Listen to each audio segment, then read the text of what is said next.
여러분, 우리 시대는 이 성적인 것 그리고 어떤 이 부부관계의 신의를 지키는 것이 굉장히 많이 흐려진 시대를 살고 있는 것 같기는 합니다. 일단 이제 불륜이라는 것 자체가 공식적으로 그것을 이제 형사적으로 처벌할 수 없게 됐죠. 간통죄라는 것이 폐지가 되고 민사적인 영역에서만 그 잘못이 남아 있습니다.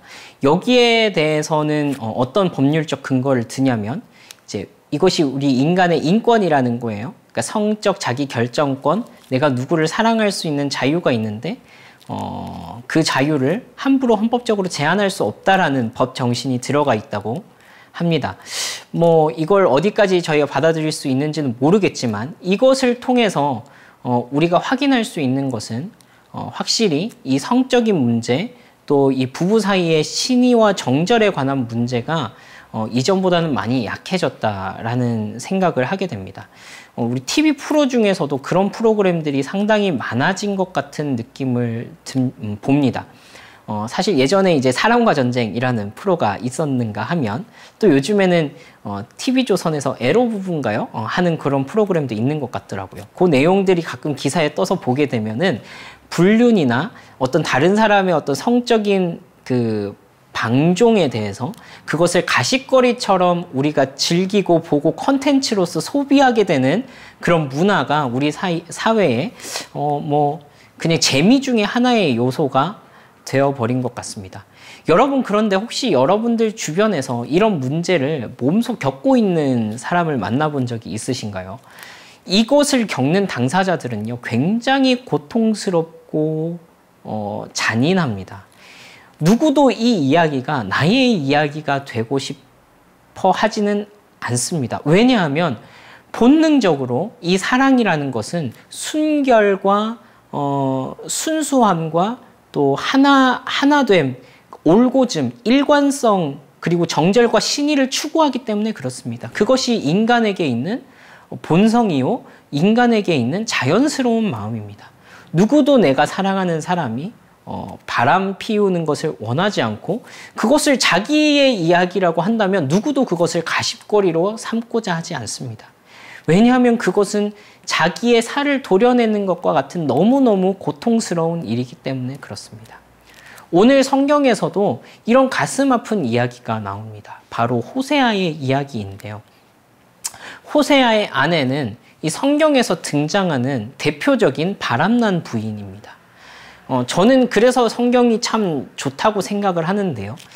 좋은 말만 쓰는 것은 누구나 다 할 수 있죠. 그런데 성경에는 더럽고 지저분하고 추악한 일들이 가득가득 들어 있습니다.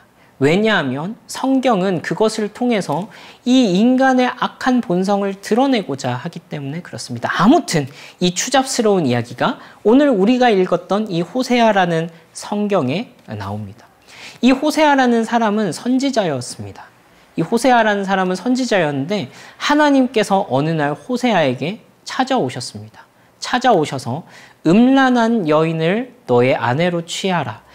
이 말을 조금 더 쉽고 직접적이고 또 조금은 자극적으로 이야기를 하자면 성적으로 순결하지 못한 여인을 데리고 와라. 그리고 네가 그녀와 결혼해라 라고 하는 요구를 하나님께서 하신 것입니다. 이것은 정말 특이한 일이었습니다. 하지만 하나님의 말씀이 분명하였기 때문에 호세아는 그렇게 결혼을 했습니다.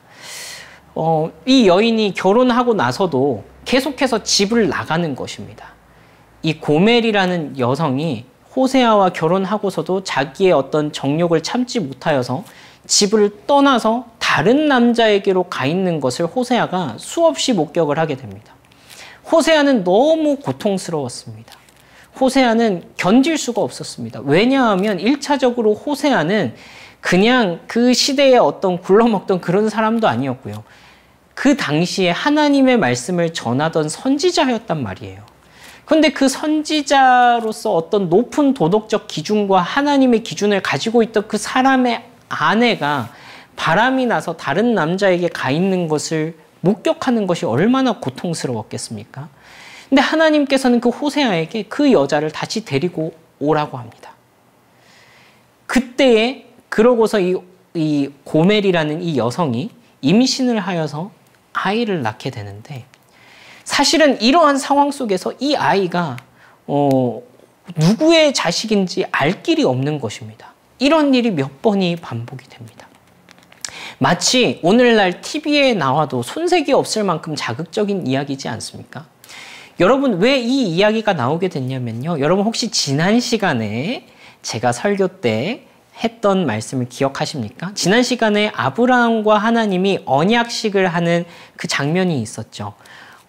그 언약식, 그러니까 그 피의 언약, 갈라진 고기들 사이로 언약의 두 당사자가 지나가는 이 피의 언약에서부터 오늘날의 결혼이 나왔다고 그랬습니다. 오늘 성경에서는 이스라엘과 하나님이 결혼한 사이라는 비유로 말씀하고 계십니다. 성경에서는 자주 이런 비유가 등장하는데요.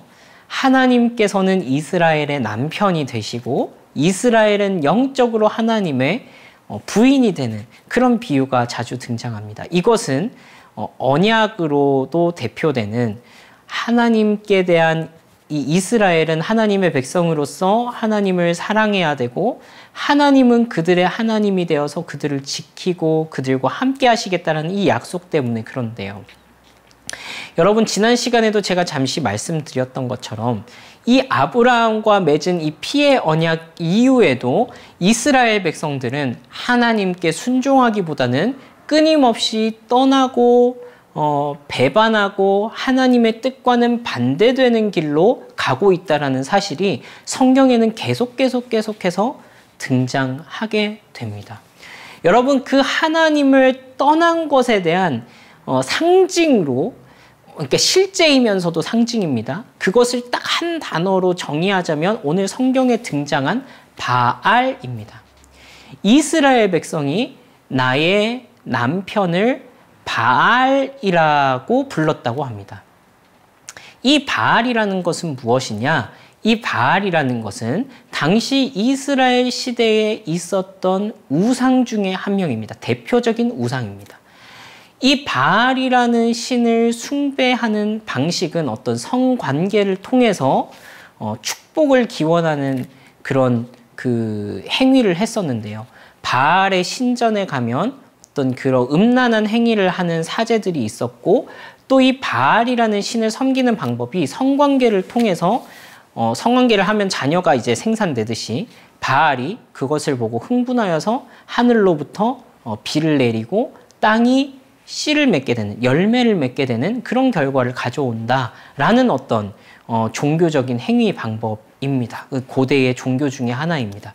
이 바알을 숭배하는 것으로 집약됩니다. 이스라엘이 바알을 숭배했다라는 것은 무엇이냐?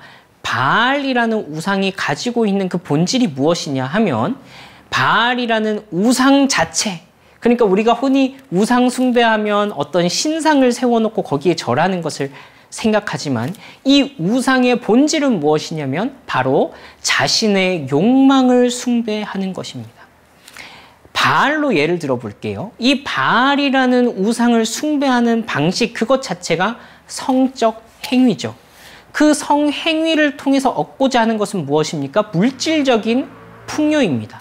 그러니까 오늘날에도 이것은 정확하게 해당하는 것입니다. 당시에 이 이스라엘 백성들을 사로잡고 있었던 우상의 실체는 뭐냐?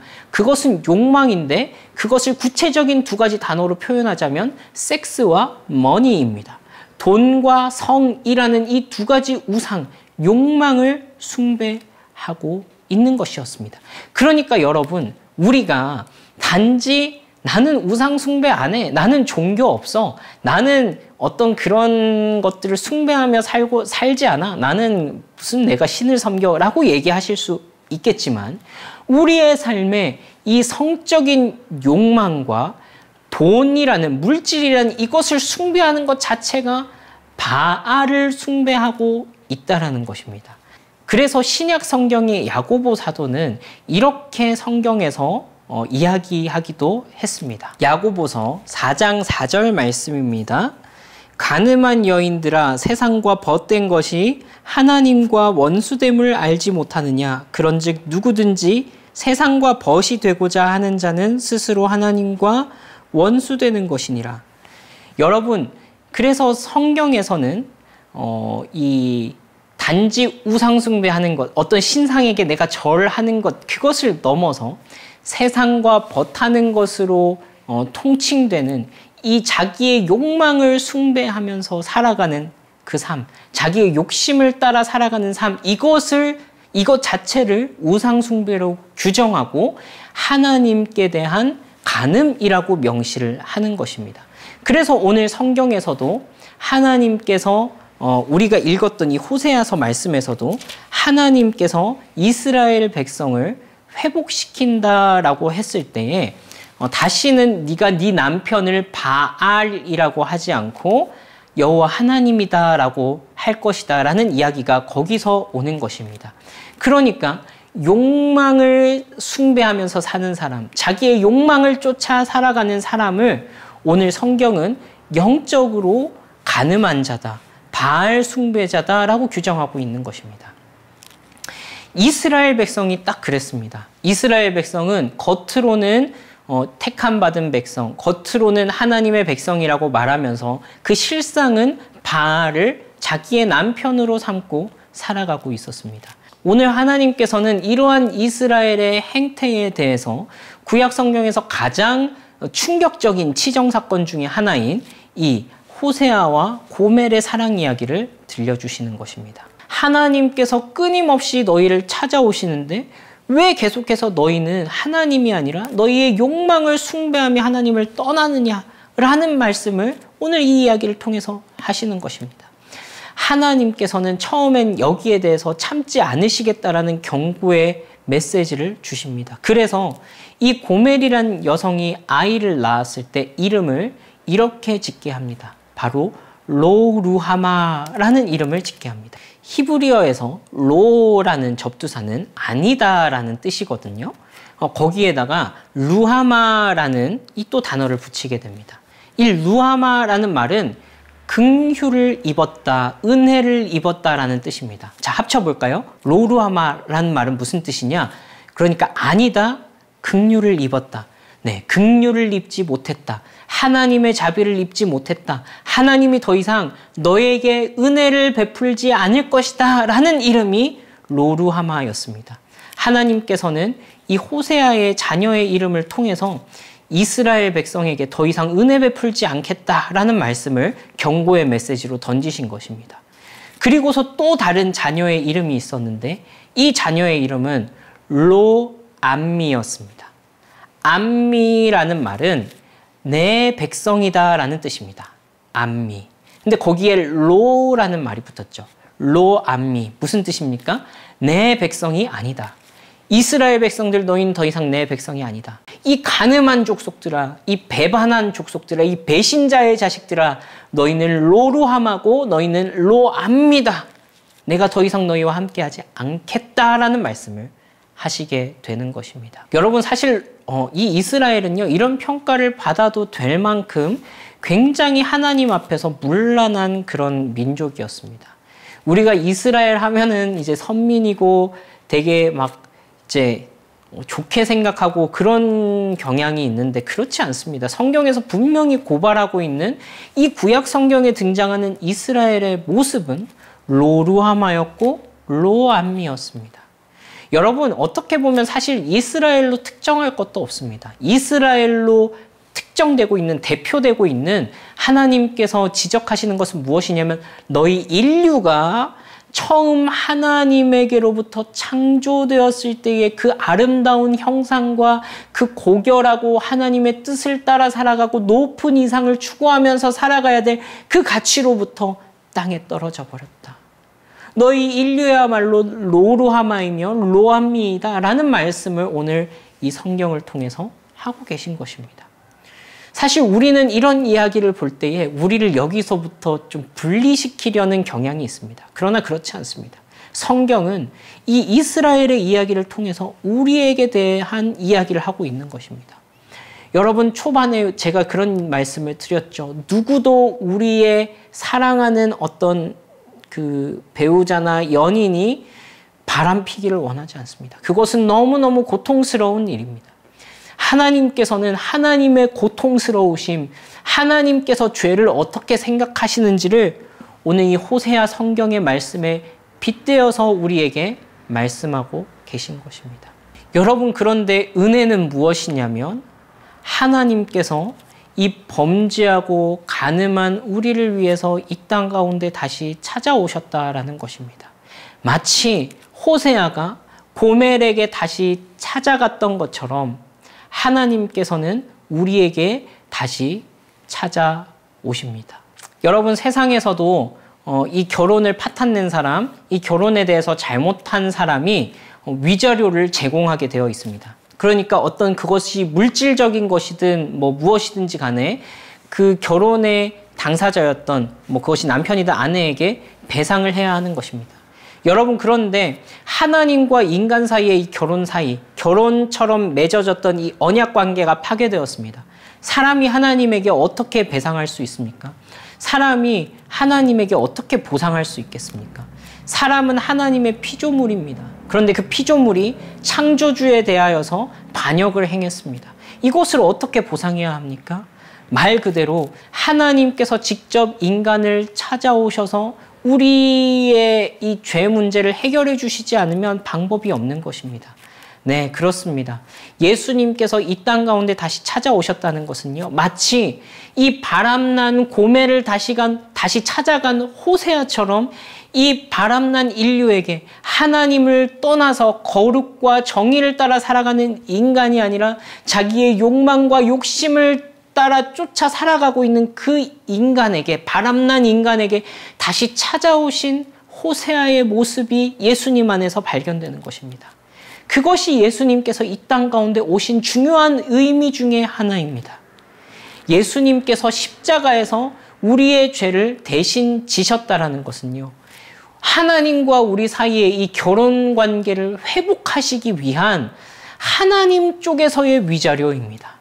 잘못한 사람이 마땅히 그 피해 값을 지불했어야 함에도 불구하고 사람이 그렇게 한 것이 아니라 하나님 쪽에서 피해 값을 주고 사온 것입니다. 인간을. 다시 한 번 더 그 위자료를 하나님 측에서 제공을 하고 다시 그 사람을 사온 것입니다. 이것을 보고 속량이라고 합니다. 돈을 주고 값을 치르고 다시 사온 것입니다.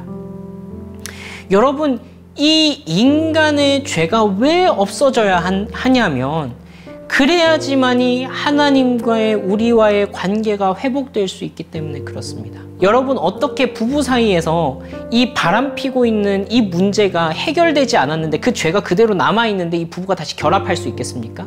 그럴 수는 없습니다. 그건 너무나도 고통스러운 일입니다.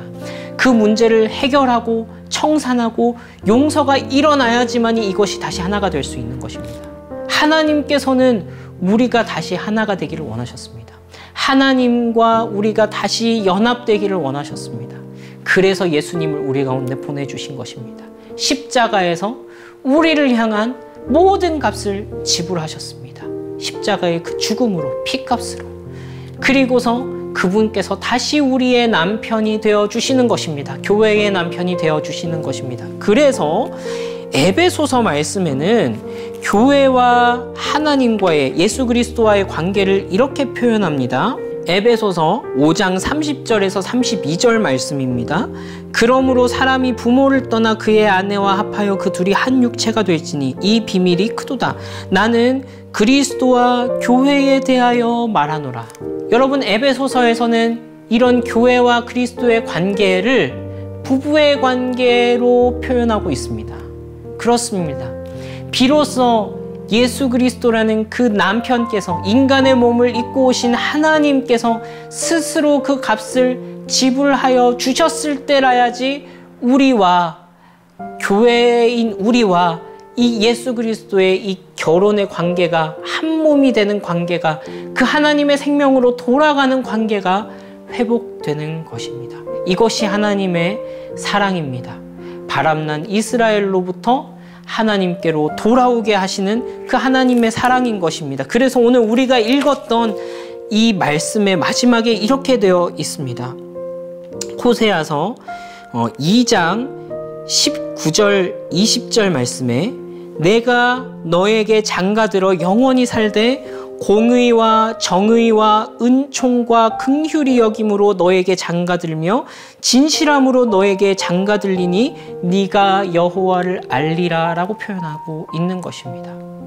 여러분, 이것이 하나님의 의지입니다. 너희가 바람을 폈지만, 너희가 나를 떠났지만, 너희가 거룩과 정의와 공의를 떠나서 너의 욕망을 따라서 살아가고 있지만 내가 너를 찾아낼 것이다. 내가 내 생명을 바쳐서라도까지도 내가 너의 사랑을 다시 나에게로 돌이킬 것이다 라는 것이 오늘 하나님께서 우리 인간에게 주시는 메시지였던 것입니다. 여러분, 그래서요, 우리의 이름이 바뀌어버리는 역사가 일어납니다. 오늘 이 호세아와 고멜 사이에서 있었던 그 두 이름이 기억나십니까? 첫 번째 이름은 로루하마, 은혜가 없는 자, 긍휼을 입지 못한 자라는 이름이었고, 두 번째로는 로암미, 내 백성이 아니다 라는 이름이 있었습니다. 그런데 여러분, 이 이름이 거룩한 이름으로 바뀌게 됩니다. 베드로전서 2장 9절에서 10절 말씀입니다. 여러분 한번 잘 들어보십시오. 그러나 너희는 택하신 족속이요 왕같은 제사장들이요 거룩한 나라요 그의 소유가 된 백성이니 이는 너희를 어두운 데서 불러내어 그의 기이한 빛에 들어가게 하신 이의 아름다운 덕을 선포하게 하려 하심이라. 너희가 전에는 백성이 아니더니 이제는 하나님의 백성이요 전에는 긍휼을 얻지 못하였더니 이제는 긍휼을 얻은 자니라. 아멘. 뭐라고 되어 있습니까? 너희가 전에는 백성이 아니었더니 로암미였더니 이제는 내 백성이요 내 암미요. 너희가 전에는 긍휼을 입지 못하였더니 이제는 긍휼을 입었도다. 로루하마였다가 루하마가 되었도다 라고 말씀하고 있는 것입니다. 여러분, 이것이 남편으로부터 속량을 입은, 그러니까 스스로 위자료를 지불한 남편의 사랑을 입은 교회의 모습입니다. 이제 더 이상 우리는 로루하마가 아니고 루하마입니다. 이제 더 이상 우리는 로암미가 아니라 암미입니다. 하나님께서 우리를 이렇게 만드신 이유가 무엇입니까? 다시 또 우리의 욕망과 우리의 욕심을 따라 살아가도록 우리를 이렇게 만드신 것입니까? 아닙니다. 아닙니다. 너희를 어두운 데서 불러내어 그의 기이한 빛에 들어가게 하신 이의 아름다운 덕을 선포하게 하려 하심이다 라고 말하고 있습니다. 하나님의 사랑과 하나님의 긍휼과 하나님의 그 찬란하신 빛이 얼마나 밝게 빛나고 있는지를 드러내도록 우리를 부르고 계시다라는 것입니다. 여러분들은 하나님의 백성입니다. 여러분들은 하나님의 긍휼을 입은 자들입니다. 예수 그리스도의 십자가 안에서 여러분들의 모든 죄는 사하여졌습니다. 누군가가 말하는 것처럼 이제 우리는 하나님 앞에만 가면 다 용서받으니까 우리 마음대로 살자. 우리는 절대로 그렇게 이야기할 수 없습니다. 왜냐하면 우리를 사랑하신 그 남편의 사랑이 얼마나 큰지를 우리는 너무나도 잘 알기 때문에 그렇습니다.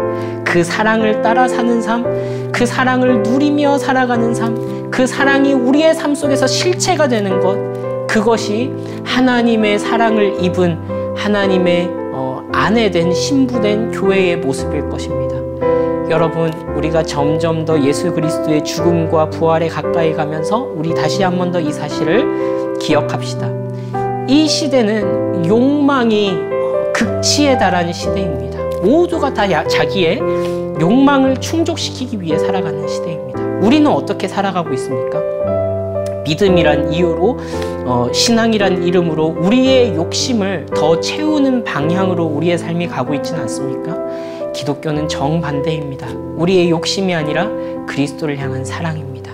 이 하나님의 사랑이 우리의 삶을 압도하여서 우리의 삶이 하나님의 사랑과 함께 풍성하여지고 풍부하여지고 처음 하나님 만드셨던 그 풍성한 참된 인간의 모습을 회복하며 살아가기를 간절히 축복합니다.